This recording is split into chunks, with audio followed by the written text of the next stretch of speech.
relationships, and you can see the protesters gathering. Jeremy Corbyn, the leader of the Labour Party, has chosen not to attend the state banquet last night.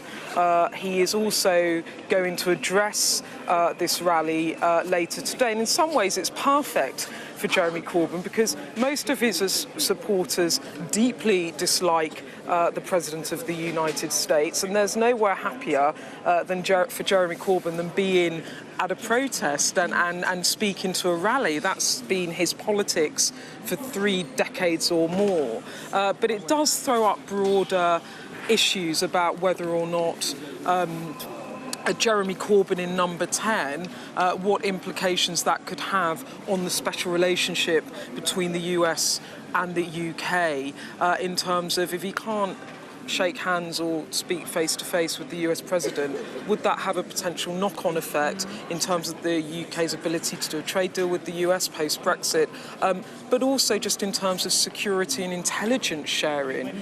It's an extremely important and deep relationship that the US and the UK has. And so I don't think that Jeremy Corbyn going to this march will pass Donald Trump by. As we saw, he didn't like much what Sadiq Khan had to say and hit back in a true Trump-esque manner by calling him a stone-cold loser before his plane had even landed in the UK. Indeed so. Meantime, James cleverly chosen today, of all days, to bury bad news. Yeah, James Cleverly, just as Donald Trump arrived, put out a statement saying that he had decided he wasn't going to stand as Conservative Party leader. He had declared last week he was the deputy chair of the party and then a Brexit minister, and he said in a statement that he'd put himself forward because he wanted to try and convince parliamentary colleagues. Sorry, my mic's fallen off. Let me just grab that. Sorry. Let me help you with that. Right, I can hold it. Okay. He wanted to convince parliamentary colleagues that the new generation of Tories should be the ones that should take the banner, but he said he's been unable to persuade colleagues. It's very unlikely that he'll get to the final 2, and he's decided to pull out of the race. And I guess the question is whether or not this now precipitates others, because we have 13, now 12, because Mr Cleverly's pulled out, running to be the leader of the party. But realistically, a lot of them will have 2, 3, 4 MP backers. And really, there has been a bit of a backlash within the parliamentary party of saying, come on, you lot, you've not got a chance. You're just doing this to further your own brand, to try and get on the ministerial ladder. And actually, this is a serious issue about picking a prime minister, and you're turning it all into a bit of a joke. So let's see if more people step down. There are, half a dozen serious contenders, and they are going to be battling it out. And one of them is going to be meeting President Trump, we think, later today, and that's Jeremy Hunt? Well, Mr Hunt has had a good trip because he got to greet him from the plane, being the Foreign Secretary, and he's also in the room where it's happening now. Andy was at the dinner last night. And he was at the breakfast this morning. So he's having a great Trump trip. Yeah. It's Michael Gove, the Environment Secretary, who you might remember actually interviewed Donald Trump after he became president for the Times newspaper of London, because, of course, Mr Gove, in a previous he's jogging, in a previous incarnation was the news editor at the Times, still has a close relationship with that newspaper and its proprietor, Rupert Murdoch.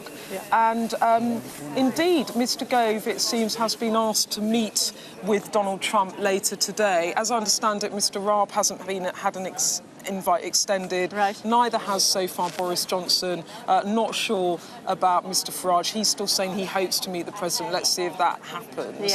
But certainly for Mr Gove, this will be a huge boost to him. He probably doesn't like much the President of the United States going on and on and on about how much he likes Boris Johnson, because whichever way you cut it and however the Labour Party feel about it, post-Brexit, we will want to do a trade deal with the US, and it does help if the President is, a friend of yours, not an enemy. Finally, just very quickly, riddle me this. How come the leadership contenders who do the jogging are the ones that don't look as though it benefits them, and then the others... I don't know what you're saying. I don't know what you're talking about. How can that be? Well, it's interesting because Jeremy Hunt... You see Dominic Raab, Jeremy Hunt, you never see them jogging, they look fantastic. Well, they go jogging a lot. Now, Jeremy Hunt runs, I think, too fast for the snappers to catch him up. Is that that's what he claims, so make of that what you will. OK, thanks very much. You still look fantastic in the rain. Beth Briggs, thanks very much. Theresa May has welcomed Donald Trump and First Lady Melania to number 10. There could be some contentious issues on the table, though. Let's get some more insight from Sir Nigel Sheinwald, who is a former British ambassador to the United States, who joins us live from Buckingham Palace. Hello to you, Sir Nigel. Thank you for joining us on the programme.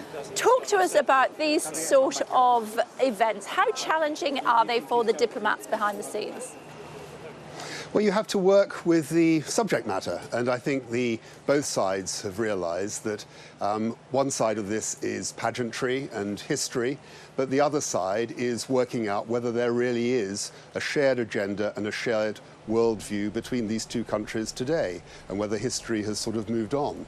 And that, I think, is the message that comes out unmistakably from what the Queen said last night and the present which you talked about the Prime Minister giving today. They're saying that there are some essentials in this relationship, and one of them is believing in alliances and believing in a structure to the international system. And I think that's one of the things that this president has cast a lot of doubt on. Now, the talks today will be about a lot of individual things. I don't think it's the day we're going to see a huge number of agreements emerging, because that can't happen in our politics at the moment, because we have a change of leader coming up, and Brexit has thrown all our politics into uncertainty, and there's a basic lack of confidence, I think, in our international standing and activities. So I think people have limited their expectations for today. We can move forward perhaps on some of the issues on the table. You've mentioned some of them, China, Iran, and so on. Those things won't go away. But there are some essential questions which are being asked of the US administration at the moment, and it'll be very interesting to hear whether President Trump responds to those pressures. How much more difficult is it to, in your job previously, when you have a president like Donald Trump to contend with? I don't think there's been a president like Donald Trump. I think he'd say that, and I think observers would say that as well. It is more difficult because there's an unpredictability about him which he relishes, and which makes planning and preparation